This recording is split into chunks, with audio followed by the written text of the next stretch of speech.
And I'm excited because I have my good friend Oscar in studio with His and Hers Photography, also Life as Art podcast. So make sure you go check those out. I'm going to kick this on the FM. Here we go. Good morning. This is KHEA Radio, 99.5 FM. It's 9:16 on a Thursday. That means we have our food bank. We have a mobile food bank every Thursday at Abundant Life. So there's a bunch of cars outside. It usually goes till 12 o'clock. So if you're in the area, you want to come by, or you ever want to volunteer and help distribute and hand that out, you can do that. Make sure that you just message Abundant Life Christian Center on Facebook, and we'll get you the information needed. I'm going to get my guest introduced. Good morning, sir. Can you let everybody know your name? I'm Oscar Allen. My company is His and Hers Photo. His and Hers Photo. Yeah. So, it's been an interesting time for everybody. Yes, it has. And then event photographers, and I know you do a lot of weddings. What's it been like? Crickets. No, I mean, it's gotten a little bit better, but the event industry was pretty much wiped out in 2020. So it's just a restart. I like that it's the Kickstart right now because that's what a lot of small businesses are doing right now. Is like a re-kickstart. So yeah. We're lucky we're starting. You kind of feel like you're starting over, but with all of the previous experience that you had. So it's fun, but it's definitely making people rethink exactly how they're building the business back up. That's for sure. Yeah. So before we get too far into this, we got to give a shout out. You brought me a gift from one of your sponsors. Did. What do we have? Okay. So on the podcast, we have a sponsor, a coffee sponsor. They're a coffee caterer. They bring espresso machines to your event. The company's name is Grizzaffi Coffee, GRIZZAFFI, and it's grizzafficoffee.com. And that way at your event you don't have to just have coffee available. You can actually people can be getting espressos and cappuccinos and lattes, whatever. But they do shaved ice, they do gelato bars, they bring in pastries. They'll do they'll work with you with everything but the alcohol. So but they'll let the coffee bar sit there next to the bar, and so you can go get your alcoholic coffee either way, Yeah. So this is a ton of coffee. It is, yeah. Would this last you, how often do you drink coffee? I'm every guessing day. Right. So I'm in a bad situation. Me and my wife, we drink. Coffee. Well, I mean, we have a coffee sponsor. So, and the beans are roasted here in Houston, which is the best thing. I've become a coffee snob. Most coffee, even at the coffee houses, is not good. It's too bitter. This stuff is absolutely delicious, and it's even better that's roasted over in the East End. And that's a shout out to Cruiser Coffee. But basically, we have it in a bad way. We'll probably drink a pot coffee between me and my wife in the morning, which isn't that bad. Some people talk about pots, right? Pots. Yeah, so we have a pot between us. But then normally by 3 o'clock, I'm making cappuccino or espresso or something. So, yeah. I love there's a QR code on here. Yeah. So what I'm going to do, if you're watching on social media, I'm going to hold this up to the camera. Oh, nice. You can't do it yourself. But you can have someone next to you say, give me your phone, give me your phone. Right, yeah. And then just put it over the screen and use that QR code. Technology, when it works. Yeah, when it works. Is awesome. Yeah. There's been a few times whenever it just came up where I was looking at something on my phone and the QR just grabbed, and I didn't have the program open, but it grabbed anyway, and I'm all of a sudden on a website, and I'm like, it's not working right now. Right. Have you seen these? It got me as a sponsored ad on Instagram. It's these little. This one's called a popple, but they have several different ones. Is that the business card? It's a business card, and so it'll work if you have a iPhone 10 and up, or an Android certain and up or whatever. There's something on there, but you can tap it. And that's it. Some of them are called tapped, and it'll open up a website that you can go and edit the back end with all your business links. Your Venmo, PayPal, anything like that. Now, is that a one-off or a monthly payment? No, so it's $15, and I feel like Popple should be paying me for advertising, but it works and it's cool. So it's $15 for this one time, and then on the back end, you can go and update your info as much as you want. So it's a one-time payment. Oh, that's not bad at all. And then if you mess up your Popple, you can obviously buy a new one, or you can still have the app downloaded and then just pull up the QR code and be like, hey. So if it doesn't work, sometimes that's easier if you look at their phone and be like, yeah, that's iPhone 6S, right? It's here, QR code, and then it goes from my screen to yours. Interesting. It's awesome. Hey, Christy, if you're watching, Popple. write that down really quick. POPL. That's pretty cool. Yeah. I've seen a bunch of different technologies for that, but the last one I looked at was a monthly fee. So this one's no monthly fee. No monthly fee. Update it. Who wants a monthly fee for a business card? No.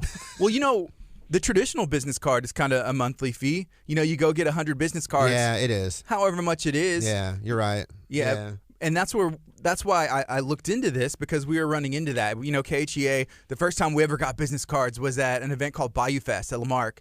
It was huge, right? Yeah. So we got 100 business cards. We'll never pass. they were gone within like an hour probably. Yeah, even shorter maybe. Yeah. And so I was like, oh, it's not that many. You have to we have what you call collateral. We're just now starting to ramp it back up and start redesign and new design. I mean, we were needing to order stuff and making it work at the end of 2019, and so going into 2020, we're like, hey, we'll just be ordering new stuff. Just wait till the next year. We go into our Santa mode and the Christmas mode, and then we'd stop shooting the rest of the year. I'm like, well, let's wait till next year. And so now we're just getting back on ordering because as soon as next year happened, we were like, well, I'm not going to order 500 price guides right now. I don't need to order 1,000 business cards. So it's been, now we're starting to redo everything. It's fun. Yeah. So what's next? So I know the big Santa thing and y'all were able to offer something really cool. Is there another holiday? I know Valentine's coming up. Valentine's, we're kind of hopping right over. We normally open the year up with we like to do, every once in a while, we'll do like an engagement session giveaway. Mm-hmm. I think I've talked about it with you before, but it's basically gives us the opportunity to kind of shoot what we want. Where we have a paying client, you like to collaborate with them and help to bring your creativity to their personality and create something, with them. That doesn't necessarily always put you in the position of creating stuff for yourself. Sometimes it works out, sometimes it doesn't. So we like to do the free engagement sessions every once in a while to be able to handpick a couple of couples to go do fun stuff with. So we just got done with that run, and so we did not hop on. It's funny. It's like we had a whole year to prepare, and we didn't. We like have family and everything, and so we're a little behind on that. I think our next thing is going to be just spring in general, Easter, spring, family sessions. We'll probably do mini sessions, but we kind of run our family sessions a little bit differently now. We're trying to get into more like getting your appointment and just a really small appointment retainer, like $50 under just to retain your time, and then having the photo shoot, and then seeing everything, and then deciding what you actually like instead of having to just. So many people want to charge all up front. Yeah. And then trust me, it's going to be $600, but you got to trust me. Trust me. Yeah. And so we kind of want to go a different way with it and give people the ability, and that way we can discount stuff. We'll be able to hey, this is the price for all of our digitals, but because whatever, there's discount codes and things that we can. So we're just trying to make it a little bit more of a better environment for the couples or the families to not feel like that they have to make big decisions before they even see the photos. Mm-hmm. That's one of the things I always liked about digital is being able to show people in studios. I used to work a lot in studios and be able to here, this is what we just did. You like it, huh? All right, cool. You don't like it? Let's fix it now. Yeah. So hopefully we're getting closer and closer to that, but we never know. We'll see. Yeah. So one thing that came to mind, I was like, oh, Easter's coming up, maybe some Easter bunny photos. But then when I thought about that, it reminded me, and we might have talked about this before, or I saw it on some news thing, where there was a photographers that were getting sued by whoever owns the rights to the Grinch. Did you see anything about that? I didn't see that they were getting sued, but there was it wouldn't surprise me. Controversy? Yeah. It wouldn't surprise me just because it got so hot this last year. It did a lot. And it's you can't attractive. say the Grinch. Yeah, you'd have to say the green grumpy guy or something. And it's attractive to even look at that as a business model. Once a year it seemed like they lined up, and me and my wife sat down and talked about it, and I was giggling. As a guy, it's like, oh yeah, I'm not thinking completely clearly at first. Yeah, it happens a lot where our women straighten us out, right? Hey man, you're not seeing the whole picture. And then she was like, that's just that's sad. Look at it. And, and I'm like, well, scary. Those kids are terrified. They come up and scare them behind they're terrified. I mean, you see the kids all sitting there all happy, and then it's not like a funny whenever you just boo and your kids get scared for a second. A lot of these kids are terrified. And that's not, I don't know if I could make money. I would feel like I'd have to donate any money made off of the terrified kids, Right. Something maybe it would be fun to do something like that if all the proceeds were going to a reason to scare the crap out of your children, right? Because some of those kids look like they were getting scarred, and I was like, I think I'm going to stick to Santa Claus. Yeah, who's public domain, as it turns out. Yeah, and it's also he's traumatic enough. Yeah. And that's the guy that wants to bring you stuff, not take your stuff. Mm-hmm. So he's traumatic enough. And the sad thing is we're already planning next year's Santa. So yeah, because we're going to be doing Santa minis along with the public Santa. So okay, yeah. That's cool. It is. There's a lot to, that's the kind of stuff you have to plan a year in advance. Do you have to book your Santa now? I have to give them the date, but I already have them. Yeah. Yeah. If you want a good Santa, you got to get him early. Man, I had the best Santa. The best. The best Santa. The Santa. Yeah. That's the same Santa that comes to the, Silver Sycamore's hometown holiday Trail of Lights. Mm-hmm. Yeah, I worked some magic with that Santa. He was so busy he needed some headshots. So and so what I do, because he's Santa, is he would I went ahead and did the photo shoot. Like, how am I not going to trust Santa? Right. So I left it. I don't like people to feel like that I'm taking advantage of them. Mm-hmm. So I'd rather put them in the position to be able to take advantage of me, especially Santa. Yeah. I mean, he has good has PR. The bag. He has good PR. He's trustworthy. So. He could bring you some like SD cards or something. Yeah, right. In the stocking. Man, they would get lost in there. Right? They would get lost, but yeah. Yeah, but let's not get into lost memory. Yeah. That's like the worst thing that can happen. Right now. Yeah. It's 926 KHEA Radio, 99.5 FM. It's Kickstart, and I'm talking to Oscar Allen with his and hers photo, and also Life is Art. It's a podcast. You can check it out. Where's it available at? Well, let's see here. On our podcast site, which is lifeisart.libsyn.com. That's on Liberated Syndicate. And then also iTunes. Just search Life is Art in the podcast area. You'll see me and my wife's face. And then, man, we are just now getting into iHeartRadio and Spotify, but that was a big pain. We're about to have to redo a lot of podcasts, which we have to do periodically, because with what we do and what we talk about, some stuff is just like informational and there. Yeah. But even the informational stuff, after a few years, becomes stale, and you have to just redo it with maybe a different vendor's point of view or updated times or whatever it is. But in this case, whenever I went into iHeartRadio and Spotify, we used to like have a party on our podcast, and everyone started with music, and we just had a good old time. Well, that was fine whenever it was just on just the podcast home, and iTunes even crazy enough allowed that. But now getting into Spotify and everything else, I had to go back, and turns out we've only done like 34 since I stopped doing the music. And we have like over 134 out there, so there's a lot that we're gonna have to go back and redo topics, and so it's gonna be a lot of fun to redo stuff with different vendors and whatnot. But yeah, whenever I started checking the boxes of what would be allowed, and I had to like sit there and go back and listen to intros, and I was like, okay, no.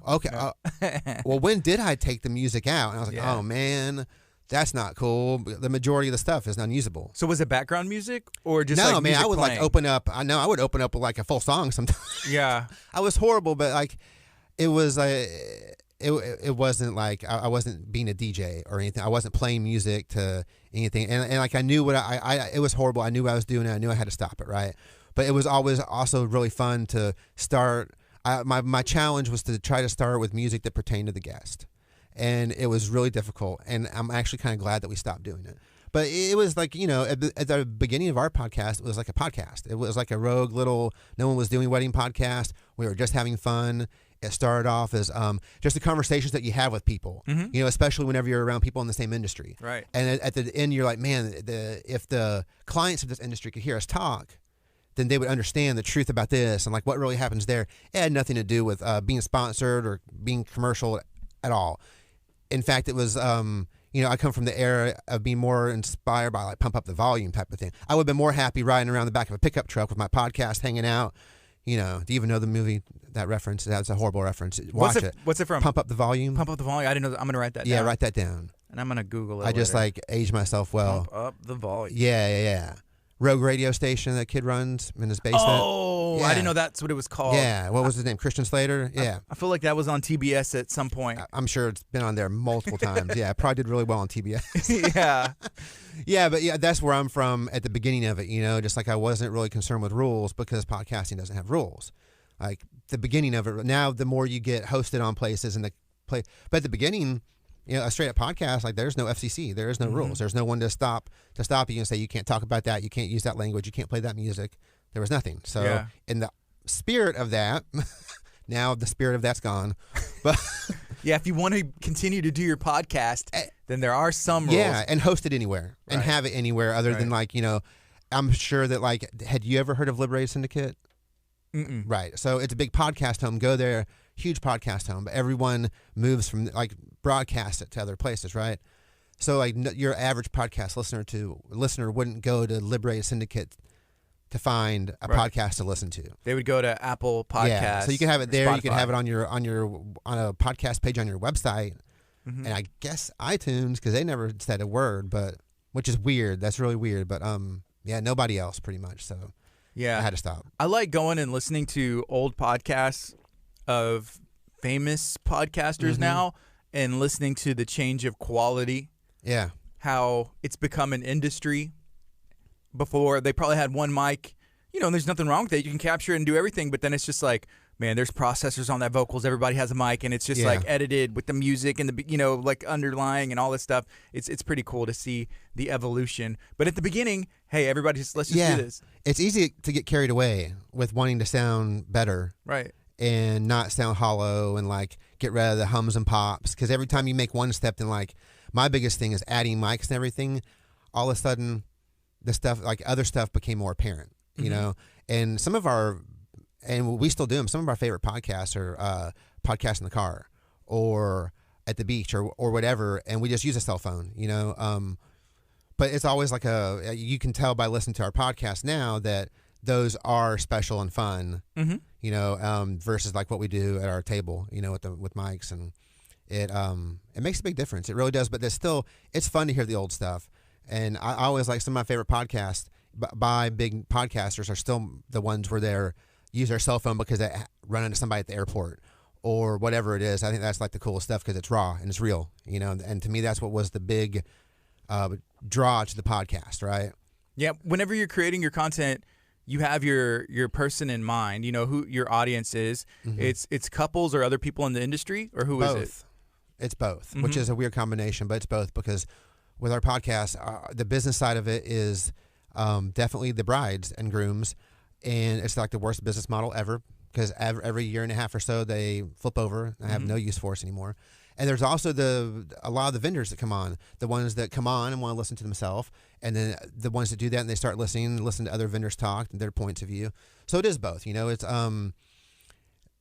so we kind of like sometimes we try to gear it more towards like there might be like a topic, but at the same time, it's not all about just the answer, It's also about all the situations, and that's where the vendors love it because we're talking about all the crap that really goes on. They can relate. So yeah, all that background stuff is it's a lot to handle, and I think a lot of brides might get a kick out of realizing how much they miss out on all of the whoopses and what might have possibly hurt their feelings that day, ruined the day.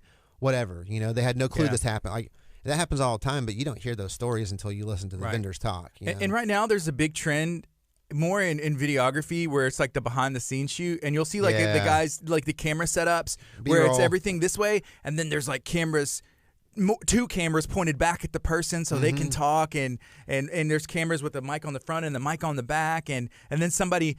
I was talking to my friend, and he makes amazing content, and he said just as much pre-work like in the planning and storyboarding that goes into the commercial project for $50,000, whatever it is, that there's almost that much planning for the shots and the vision they want to tell for the behind the scenes. And then obviously I guess there's room. Yeah. I was like, are you serious? But they're not making any money from that, at least right now. But I guess it produces content, and that's YouTube views and everything else. Well, it's also, think about all the director's cuts and all that stuff, and it's like they're always showing them making the movie. They're always all the when they finally released the one with the special footage. They didn't just make that special footage.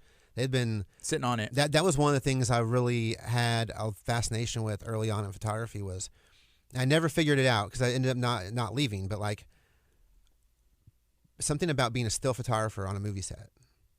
To be the person that catches those images that you always see 20 years later. It's frozen. Or 10 years later because it was such a mega hit that like 10 years later they're already doing all these crazy cuts and everything.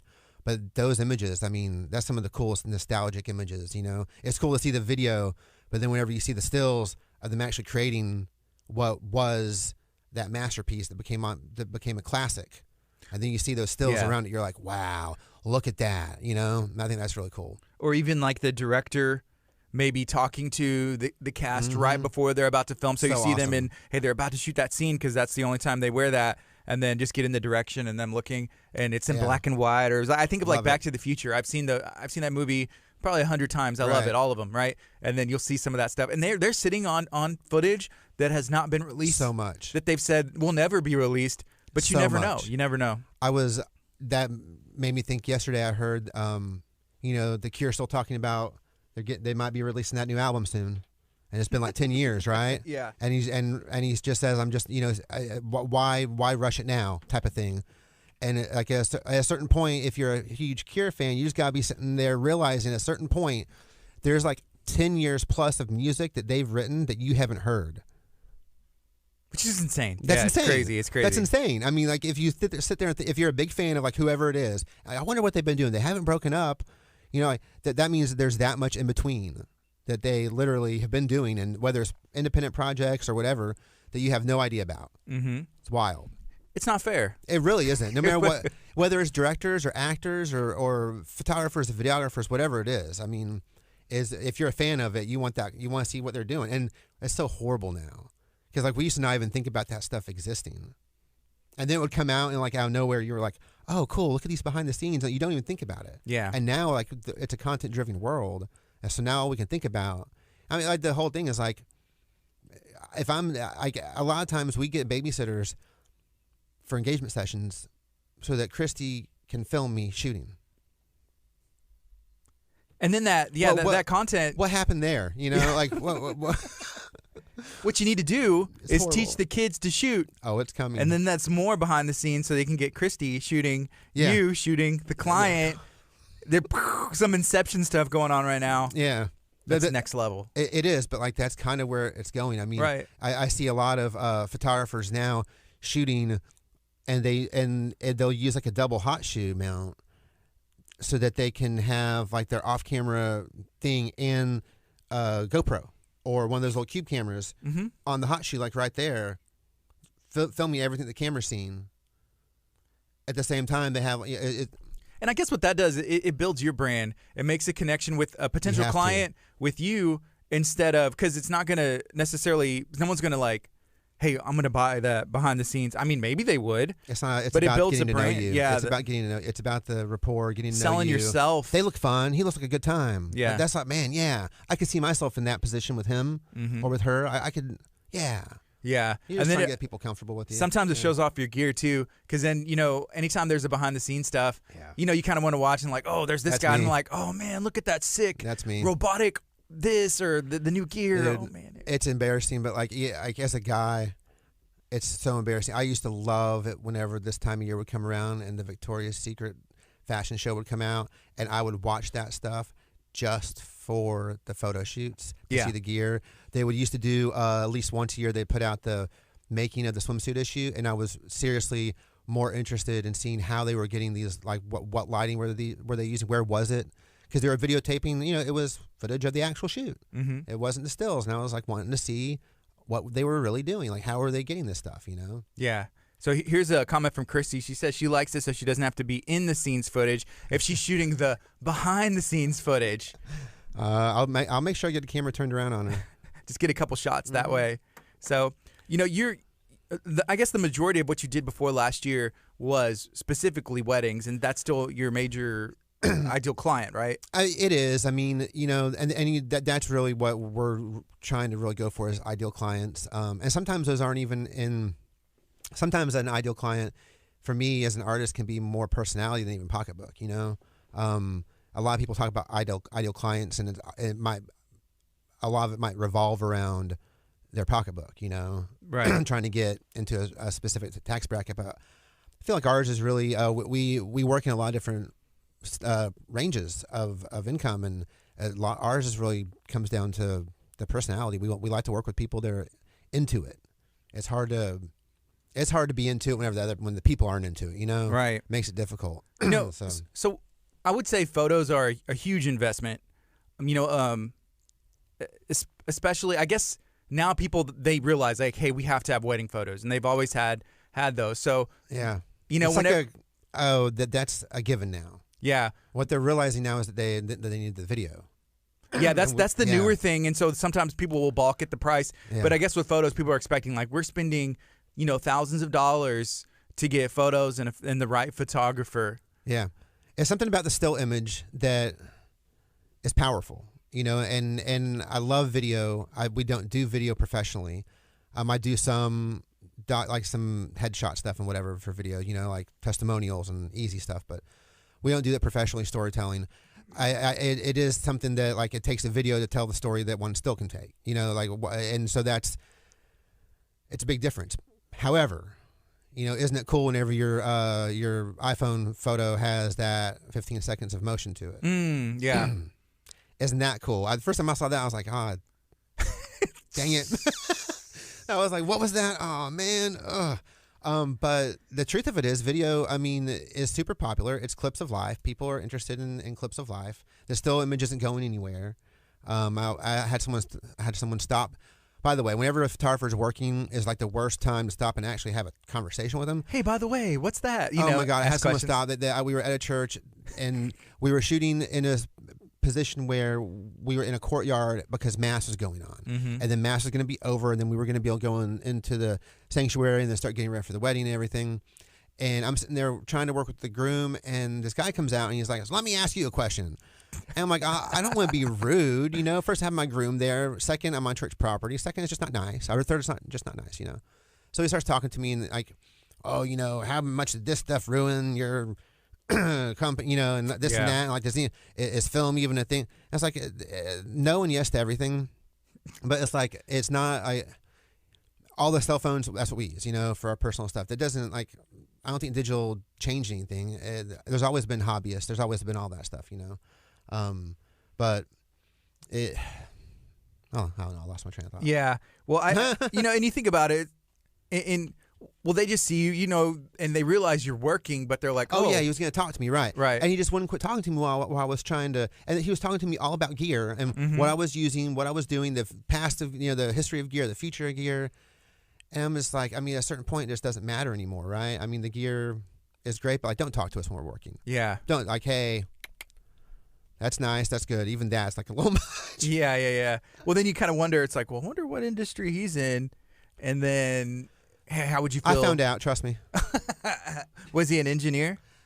Yeah. He was from the oil fields, and he worked on projects that incorporated super early digital cameras, and the forefront of that. And his questions were really cool and everything, but like, send me an email. Yeah. I have cameras in my hands like right now. Yeah. I'm not attending. Well, they don't. People don't. Yeah, I know. They don't realize they're like. It is what it is. Right now, it's 9:43. This is KHEARadio.com, 99.5 FM. It's Kickstart. My name is Gardy. I'm talking with Oscar Allen, His and Hers Photography. Also, make sure that you go and listen to the Life is Art podcast, and then go watch the movie Pump Up the Volume, like me, because I'm going to have to go do that as well. It's 80s cheese. It's great. It's 80s cheese, but... Movies were different in the 80s. Yeah. I don't know. They were cheesy at a point of cheese where it helped you escape. It wasn't trying to suck you into reality. I don't know. Yeah, now it's like the movies that I see, it's like, oh, the virus has been released, or like all this different stuff that they're trying to mirror. Dude. Like what's going on? It's like, okay, first of all, we're living in the real world right now. You don't have to like project like worst case scenario on the movie, like it's the end of the world, like 2020, whatever. So bad. Yeah. It's so bad. I used to be fascinated by those types of movies, like what was it, like 2012 and that's the one I was trying to think of. 2012, all those, the one with the volcano blowing up, the one with the floods, like the one with the the Outbreak, all of them. We literally watched Outbreak like 3 weeks into the main. Whenever it was cute, back when it was cute. Whenever it was like, hey, your kids are off on spring break, psych. Like back when it was cute, and we like had like 3 weeks in. We watched like a few of them in a row, and we ended with Outbreak, and we looked at each other like. What did we just watch? Why? Why did we watch this? It's horrible. Yeah. Show me, like, if you're going to show me something, show me, like, Jurassic Park. Where it's like, okay, at least we don't have dinosaurs. And, that's okay. They got out. There has to be nothing to remove you from reality, Well, and even, like, some of the stuff that's real, that's, like, is trying to be fantasy, they're trying to make it so realistic that, like, it slips into reality. And I don't know. Yeah. I like watching TV with my kids. Yeah. Like, it's obvious. Yeah. Yeah, my kids have been into Shark Boy and Lava Girl. Nice. Like right now, which in February 1, Netflix took it off, which I think they do that thing. They look like, well, what did Gardy's family watch the most on Netflix this month? Okay, Shark Boy Lava Girl, canceled. Like, you're done. You're gone.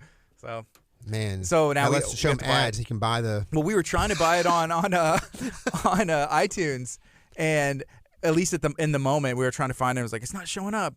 Is it The Adventures of Shark Boy and Lava Girl? It was like, trying to. It was like, oh, whatever. We watch Curious George instead. So how old are they? So I have my daughter's 3. She's about to turn 4, and then I have an 8-year-old and a 10-month-old. So we got a good size range. Yeah, we're at 4 and 7, both girls. So our life is all Barbies and Polly Pockets and stuff. So, yeah, that's awesome though. It's a lot of fun. It's a lot of fun. It can be frustrating, but because they're little girls, and so I love my little girls, but they have too much of me and a lot of their mom. And they just flat out don't. They look right at me and not listen. I don't exist. It's horrible. It can really. I think that being a dad sometimes can make your skin really thick because your kids go through that phase where, and I'm sure for both parents where they just don't like you as much. But I think it happens to dads more because it's hard to break that bond with mom. They always want mom. Mom was the original nurturer, and I've just been completely disenfranchised from the family at times, where the kids just look at me like no. To the point where the oldest one recognizes it, and she'll be like, "Come over there and hang out with me on purpose," because the littlest one will be like, "Yeah, we don't need you here." Like, oh no, oh man, it's it can be heartbreaking. Yeah, sometimes this is funny that you say that because I'll usually say, "Ask your mom," ask your mom, and so sometimes I'm sitting in the room with him, and he's like, "Hey, mom, whatever can I do?" And I was like, "Wait, what is it you're gonna ask me?" And he's like, "You're gonna." And I'm like, well, what is it? And he said, I'm like, yeah, go ask him. You're right. Yeah, it's fun. It's fun. And I know it's just because they're little girls and it's mom. But whatever. For mine, it's just like, well, can I watch the iPad? I'm like, I don't know. Have you watched the iPad today? I don't know. I haven't been there. How long have you been on it? For stuff like that. It's like, if you want something like a sandwich, I can get that, or food or something to drink, or those things. But I won't even go there sometimes because if I'm not been around, I don't know if they just had a snack or whatever. And one day they're going to look back and realize I was really just trying to not upset my wife. One day they're going to... That was the goal. They're going to realize that, hey, whenever Dad's alone, he gives us anything he wants. But all of a sudden, why? Oh, they'll get old enough to realize they're just keeping the peace. No, not really. But it's difficult sometimes, especially whenever they try to play you against each other. Yeah. Have you gotten there yet? Not quite. You're lucky. No, not quite. Yeah. Hopefully we won't. They'll learn to work as a team. Yeah. And then you'll remember the time that you sat them down and taught them teamwork, and you'll regret it. Hey, I got a question. So the month of February in my family, there's a lot of birthdays. So this last year, a lot of large gatherings and birthday parties, instead of hey, we're going to invite the whole neighborhood and the class and the school and everybody. Yeah. It's more like you're very particular about what's going on. Have you had the opportunity to go and do anything like that, like those birthday parties? No, I mean, most of the time we end up only doing those for past clients. As we're opening it more and more to families and children.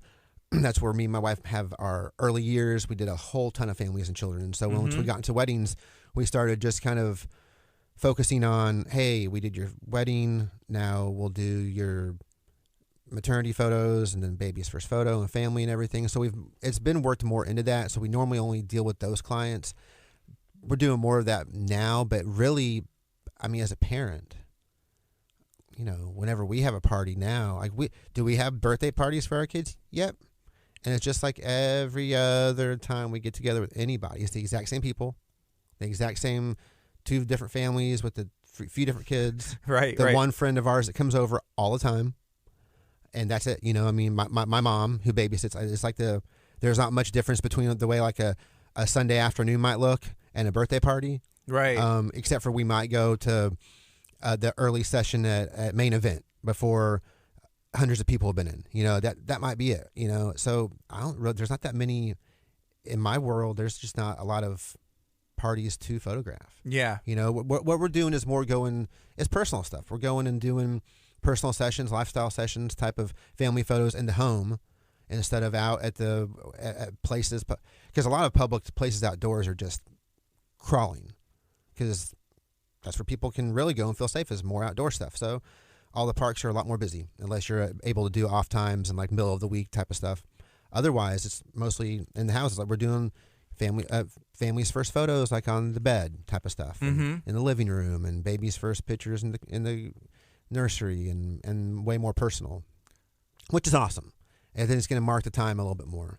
Yeah. Yeah. So what about shooting an event versus posing? Because I think about a wedding, I guess there's both. You know, like, okay, there's the wedding party, and you kind of do those photos and stage some, and then there's the event. And then I'm thinking like a party. A party, there's not really probably posing. Documentary and groups. Once people want to do groups, you have to like make it look nice. Yeah. It's you always want a group to look good. Other than that, I mean, until they. Well, the fun thing is like as a photographer, a lot of the time, whenever it's like a party, there's always a shoot attached to it, whether it's that day or like if I'm going to do like a baby's first birthday, then most likely there's going to be the first birthday shoot, maybe 2 weeks, 3 weeks beforehand, and then the party all attached together. Okay. That way you still have all the individual stuff to commemorate, and then the documentary for the party, because it's like a package deal, you know. And if I'm going to do the party, then why would I want you to go somewhere else and do the individual photos? So do it all together, but. Yeah, the day of, it's, again, it's you want to do a great job, but it's not. Photographers have to walk that line of making it about them and making it about the client. And sometimes you catch yourself like, do I really need that shot, or am I just trying to do something for me? Is this going to add?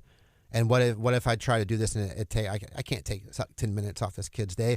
Or even with the bride and groom, like whenever we do our specialty shots, we go set up. I go set up and I use Christy, or if we're working with one of our videographers where we help each other out with skin tones and whatever. Hey, stand here. Let's get the lighting. We really try to get set up before we even incorporate the bride and groom into like a bigger production shot that we like to do in the evenings, just because no one has time for that. And no one has time for that at their party either. You invited all these people. They expect time with you. Even if you're one, all the other 1-year-olds want to play with you, And so you have to be super respectful and try to remember, It makes sense. Separate it. You can have a whole, like another day, even the day before, where you kind of get those shots and just, hey, 1 year old with a sign or whatever all it is that. you want to do. It's important. I mean, that's the same thing with bridals. It's the same thing with engagement sessions. It's the same thing with all of that. Like day of, when there's a timeline involved for anything, whether it's a birthday or a wedding or an anniversary party even. Once there's a timeline involved, then you only have so much time. Right. And that's it. And as soon as you have people involved, then somebody wants to talk to you. Right. And the time comes out somewhere whenever, like that's the thing about if you're getting married or anything like that, planning anything, always remember that whenever you stop and talk to somebody, that time has to come from somewhere. And no one's ever saying don't talk to people. What we're saying is add padding time. Understand that, talk to great Uncle Ron. You haven't seen him in 20 years. He remembers when you were 5. Give him 20 minutes if you need to. Awesome. Just know that you just spent 20 minutes on one person, and somewhere down the line, we're going to have to recover that 20 minutes. Somehow, you didn't have it in your timeline, and you're whatever's supposed to start at this time. Maybe it's the catering, and do you want your food hot? Type of thing, or you're having ice cream. Do you want melted or like whatever, whatever it is, So all that matters. And so those days, the juggling, so always having a pre-shoot or something like that, love bridal shoots because of that, you get to spend 2 hours with the bride or so beforehand, another day, and then day of, like, we'll get a few, this and that. You've already done it. There's a lot less stress. At the bridal, we already got the dress and a lot of the details. A lot of times the bridal sessions are done at the venue. So there you go. You already have your dress where it needs to be, where you would have done it. You already have your details where they would have done and everything. You already have a bouquet there. If it's a different bouquet, you do get it again the day of, but all of that is so important. Yeah, my wife, for her bridal session photography thing, like her hair was different, but she wore the dress and the hair was different, but it's kind of cool because I'm like, oh wow, it's a different look. Yep. Same person, and it was maybe a couple weeks or a month before, whenever it was. Right. And then it, she loved it, and the photos, we got one, hanging up, and it's beautiful, and the hair looks different. So it's just like a different look, which I thought was kind of cool. It's important. I mean, you have people always like, there's their money involved. Of course, it's a business, but you have to think we're in the business of memories, and my business is honestly getting you to realize that you want these memories. Okay, and then it's kind of up to you to put a price tag on how much you're willing to pay for the memories, right? To really have them. But I mean, you're going to spend, what's an average wedding gown? I don't know, $1,000? Yeah. And because I know they go up to like, 10, 20, and there's going to be a lot of 500. So an average one's probably about 1,500, maybe 25. You're going to wear that one day and not spend 3 hours in front of a We're photographer. 2 times, yeah. But like, does that makes to me Right. that makes sense, right? Yes. You can spend that much money on any article of clothing or outfit. You know, have your photographer on a different day so you can actually get all the different angles and how you really looked and have fun in the outfit. That's not like a gown you're going to wear again, as in like go out to dinner or something. Mm-hmm. Most of the time, that's not one of those gowns you're going to reuse. Yeah. So I don't know. So here's something else that came in, and it says, "What's it like working with videographers at weddings?" But not, and I'm going to add this on, not just weddings, but anywhere. And Christy actually answered. She said, "I love videographers with the right chemistry." So Yeah. what's your thoughts? Chemistry is like 100% important. Respect is even more. Just respect of people's space and time and understanding that. We've been in positions where people have just shown up. The videographer shows up like an hour and a half late and then just thinks that they can just catch up because they were late. They can just take all the time. Yeah. And it's like, hey, buddy, you should have been here on time. Like, it's hard to play catch up at a wedding. Again, timeline, right? It's there's so many positives and negatives for both videographers and photographers both. As much as as much as we have videographers that we have to battle being in our shots, videographers have to battle us being in their shots as well. So really, the chemistry is important, and working with the same person often is important. But that said, going in cold with somebody, just that respect of having a conversation and actually hearing somebody and sticking to it. Anytime there's a bad situation, it always stems from no communication and or one party just not keeping up their end of the bargain. Like whatever it is, you can't. And a lot of times it's sometimes flat out inexperience. And I normally see this. Of course, I'll say it because I'm a photographer with videographers. They show up to do a wedding with 4 cameras, 4 people, and they're all shooting the dance floor during the first dance.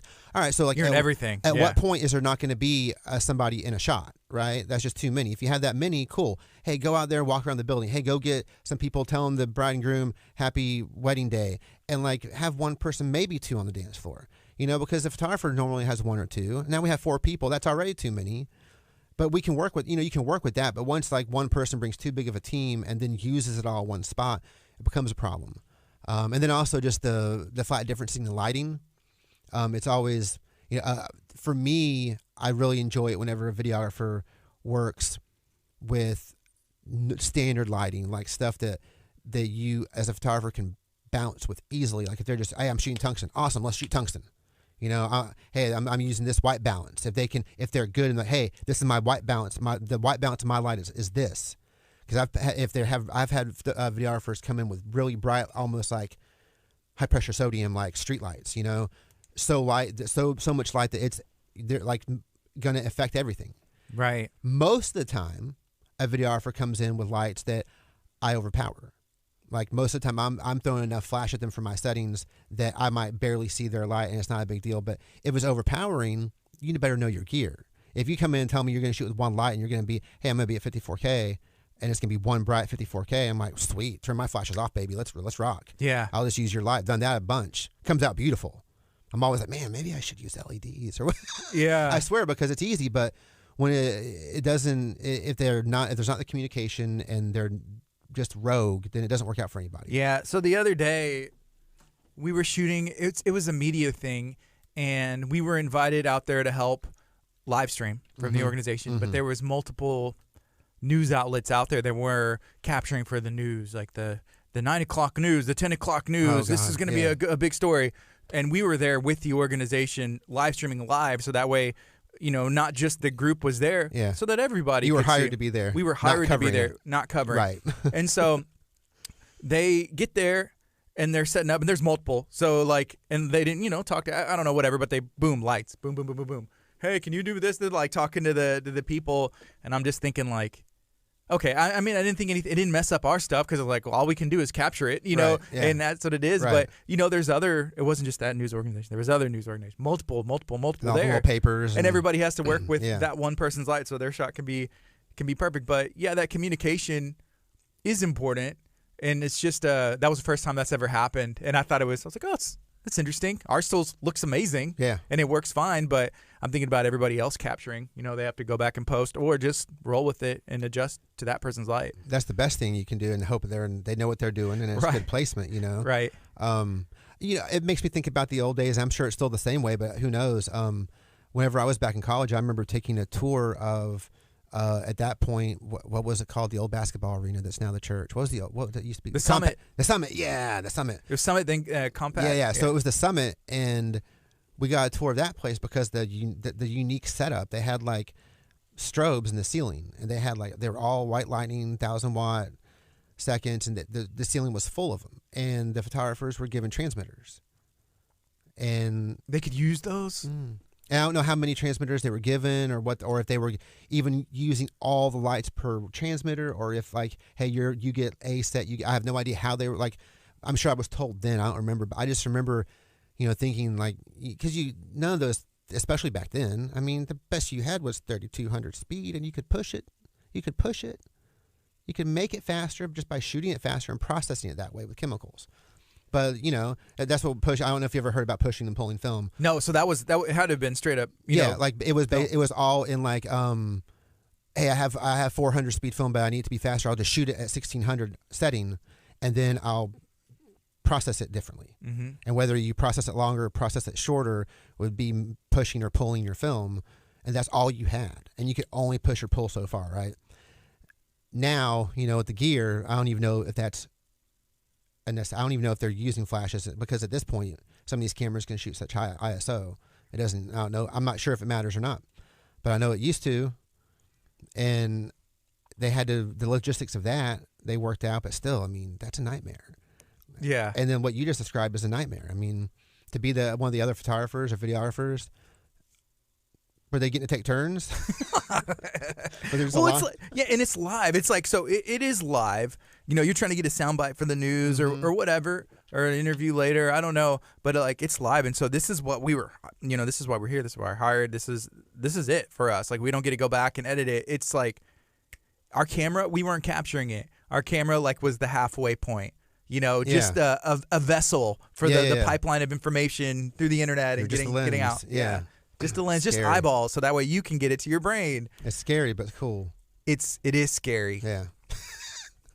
It is very scary. It's 10:03. It's just after 10 o'clock. This is KHEARadio.com, 99.5 FM. It's Kickstart, talking with Oscar Allen with His and Hers Photography. Make sure you go check out his podcast, Life is Art, anywhere that you can stream podcasts. Also have some beautiful coffee in here. I want to mention again, Grizzaffi Coffee. And there's how many different? We got 4 different blends and different kinds of beans. One of the best things about them is so they also have a booth every Saturday at the Urban Harvest Market up in town. If you're big into farmers markets, it's one of the best ones around. And they have a coffee booth there. We go there often to pick up beans, and often it's just different, right? Like this is what he has now. It's all like we always get something different, and there's always new ones. So it's if you're a big coffee person, it's definitely worth checking out. You can buy the stuff online, buy it by the pound, order it by the grind, have it shipped straight to you, the beans. And if you order enough, the shipping's free. I would definitely check them out. So how long would this coffee last, like you? So there's 4, because to me this seems like a lot of coffee. I'm guessing this is probably a half pound. This is probably 2 weeks, maybe. 2 weeks, one of these? Maybe. About 2 weeks worth of coffee? All 4 of them. Oh, all of it? Yeah. Yeah. Maybe, I don't know. That might be overshooting. It really just depends. Honestly, it depends on how bad of a week we're having. And with all this, it's pre-ground. And when it's pre-ground, we always make the coffee stronger. Okay. Like the drip, we always make it stronger because we're used to grinding our beans, and we know how much beans to put in, and that we don't really mess with scoops. We know how much beans to put in our grinder, and we just dump it in. Whenever it's pre-ground, we're having to guess, and so we always end up putting more in there and burning through it. I got you. Yeah. So how do you? I guess what do you? So I'm really interested in coffee now, because last time we talked, you're like, you need to get on you coffee. Were like, this is I the best energy coffee. Drinks, and I was like, man, I feel bad for this guy. Yeah, I got my energy. He drink has right all these health people come in here, and none of them are beating him in the head for all of his energy drinks. Do they know? Do they see what you're drinking? No, they do. They probably think it's a beer. I keep a koozie on it. I keep a koozie on it. Shout out to Los Primos. And that's Let me see the back of that. Yeah, it's so they put it sideways and in really very difficult to read labeling. But yeah, no, there's artificial everything. It's probably zero natural flavors. But G Fuel, it's the gamer's energy drink, which I'm not a gamer. Hey, I would drink that. You got an extra one on you? I don't. You know what? Next time that you come in, I'm gonna stop and bring zero, you one. That's all the zeros in the right place. Yeah. 0 carbs, 0 sugars. All the right zeros, and a lot of vitamins. Yeah, it's probably jacked caffeine. They add it. Oh, it is. Yeah, it's 300 milligrams in one of these. So that's about. I mean, it's way more. So like, if you get a big rock star or a monster that's like this big, that'll be 280, and it has like the resealable lid. It's like, don't drink it all. It's probably like 4 servings. You know, so that has 300 milligrams. The monsters used to be my thing. Yeah, yeah. But I tell you what. One thing about caffeine, and I learned this recently. And I'll share it with you. I learned that it's the grind of the bean that also controls your caffeine content, like what you're getting out of it, right? So the finer the grind, the more caffeine you get. And so for the people out there that have issue, that like maybe they have they make a pot of coffee and all of a sudden they have to excuse themselves, they're grinding it too fine. Okay. So for your drip coffees or whatever, it's really important that you get the right grind, or you can get way too much caffeine delivered to your system that way. And like I think your espressos are normally a finer grind, right? And like a French press is a chunky grind. So do you have like an espresso machine, a coffee pot, and like you grind it yourself, and then it's like a whole new. It's a ritual. I was reality like that you open yourself up to. My mom was talking to me about it the other day, and she's like, I just don't know if I have. The time for it and everything, it becomes a ritual. It's like because you end up with like the little espresso cups and then like a nice temper and it's weighted. So like whenever you push your coffee down in the thing and you get it all, but it becomes more of a ritual. And so like you look forward to that time of doing it. You actually look forward to like getting it ready and like doing the whole thing. Now I wish my machine was a little bit more powerful and a little faster. I don't have a big one. It doesn't just sit there ready to go. I have to like get it all. Put the water in it and get the pressure all built up and everything. Yeah. I'm not too cool. I have a pressure machine instead of a pump machine. So okay. Yeah. See, I don't know. You're cool either way. With me, I don't pressure pump. It sounds great to me. Well, one is like just steam pressure. Okay. And the other one is pumping. Is like, so it's more direct but the more parts, the more things can break. But you're a self-proclaimed coffee snob, right? No. Well, yeah. Just because, and it's really honestly, it's this company. It's their bean. Just that did it because it taught me. Like, I've never had a cup of coffee, and I'm not talking about sugar drinks. I'm talking about coffee, like either black or you can put, like we use Trivia because of the ketogenic diet, so you can sweeten it a little bit, but not overly. I'm talking about coffee, not like macchiato or something like that. I've never had a good cup of coffee from a Starbucks. Ever. It's all bitter and gross. I think there's like 1 or 2 bags of beans that they have that's decent. Normally the Christmas blends are their best. They're just not good. It's the Christmas cup. Yeah, it's just not good. It's just the cup, though. And then everyone talks about when you go to Seattle, the coffee, that it's so good there. So I don't know what's going on, but I've never had, and most, we go to Vegas once a year normally for like seminars and whatever. Never been able to find a good cup of coffee in Vegas either. Really? Yeah, $12 cup of coffee, still crap. It's all trash. One of my friends, they worked at a Starbucks years ago. I used to be in a band with him. He swore by Starbucks water. He said that's what it was. It was like quadruple filtered or something, and it's like even if you go and order a cup of water, which I think is like free, and like give me a coffee and a cup of water, that the water tastes so pure, so good, but that the filtering process, and he said that's what one of the secrets was to making a good or better brand of coffee. I 100% agree with that. Bad water is going to affect anything, but you got 2 ingredients.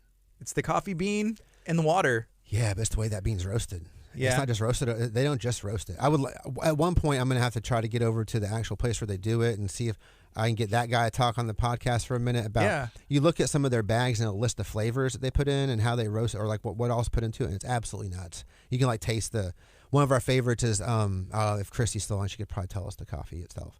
But there's this, one of their beans that whenever we drink that coffee with the espresso in the afternoon and we have coconut curry, it makes the food taste like chocolate. you put it together and just makes a chocolate taste. It's just the most amazing. It's horrible. Yeah. Well, right now, if you're listening, we're talking about Grizzaffi Coffee. Yeah. Grizzaffi Coffee. You're probably like, man, which coffee? It's Grizzaffi Coffee. Okay. That's right. Go check them out on social media. Make sure you check out Oscar's podcast, Life is Art. They're one of the sponsors there on the podcast, and you can find something that is interesting to you. It's delicious. So, it's right now it's 10:10. I think we did about an hour. It went by really quick, huh? Can I talk about open houses that we're going to? Let's do it. Cool. We have 3 open houses coming up in the near future. On February 14th, my wife gave me permission. I will be out. Actually, this is what we're doing, and this is working out. We are doing an open house at the venue at Creekside Estates out in Shepherd, Texas.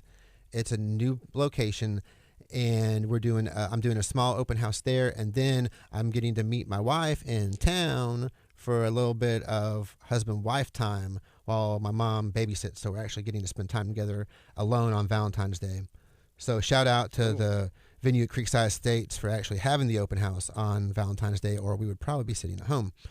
And then February 21st at the Oaks Oak Plantation. Fantastic venue on like 500 acres or something of property. It's a lot of property. And then on February 26th at Silver Sycamore in Pasadena. And we'll be at all these locations showing our work, and we always have booking specials. Actually, we have booking specials right now until the 14th. That's when everything stops. Our normal special right now is $400 off any full wedding that's booked. And then just because I'm on air between now and then, I will let you choose between the $400 off or doing a free photo booth. And it is a full-service photo booth for 4 hours with an attendant. That's awesome. Yeah. And our website's hisandhersphoto.com. Spell the photo with an F. His and Hers Photo. His and Hers Photo. Photo with an F. Okay. I was wondering what you meant by open house, but that's what you're saying. So you have all your work, talking, meet, and everything else. Okay. My mind always goes back to kindergarten. Right. like it's open house. Look, yeah, and it's only people in the industry that think that way. Whenever I try to run ads for an open house for somebody, then it always pops up as Facebook is like, you can't do this for like they want me to claim it as like a real estate listing or something. I'm like, no, it's not a real estate listing. It's an open house for a venue for people to come in and see, much like what they had over at Watergrove. Yeah, make sure you go check out Watergrove too. I saw Catherine was watching earlier. We were just at their open house. Thank you very much for having us. And last minute, it's a cool spot. It's a pretty spot. It's a very pretty spot. And there's a more of a the problem with that place beforehand is it was a corporation and it was a corporate feel. There wasn't like a family attached to it. Really, at one point in time, there was. Now it's my family attached. Right. Yeah. But Noah's was a family business that got out of control. Right. And so, but that place, that location, there was never family involved. Right. It was just one of their many locations. Now there's a heart back in it. You can tell the difference between a corporate run and a family run. There's heart in it. There's emotion. There's somebody that will be upset if something goes wrong versus a phone call you make to a corporate office and some teenagers working there on the weekends, and that's, some corporate places, it's very much like that. You have somebody that's hired to be the person, the go-to person, and then you have people that come in on the weekends as staff. And that's a big difference between somebody that actually lives in the community, goes to church with the people there around them, sees you at the grocery store. There's just a totally different feeling. And I felt that now that that place is open and going back in there and had that feeling again of people. That's awesome. Yeah. I'm going to make sure I tell Catherine that. And she's done, I was going to say hundreds, but probably thousands of events over the years. She's just grown up in them everywhere and is doing an amazing job over there. So make sure you go check out Watergrove, His and Hers Photo, and then check out the podcast. And I'm going to go check out Pump Up the Volume, the movie. You got to watch it and message me. I will. Hey, thanks for hanging out today. Hey, anytime. And check out the coffee. Yeah. Grizzaffi Coffee. I hope I didn't miss anything. Probably. Next time. I still have to have you on. You're going to have to call in. I'm down. Yeah, cool. I'm down. All right. It's KHEA Radio, 99.5 FM. Be blessed. Hey, have a good day. Share this out. Let me know if you have any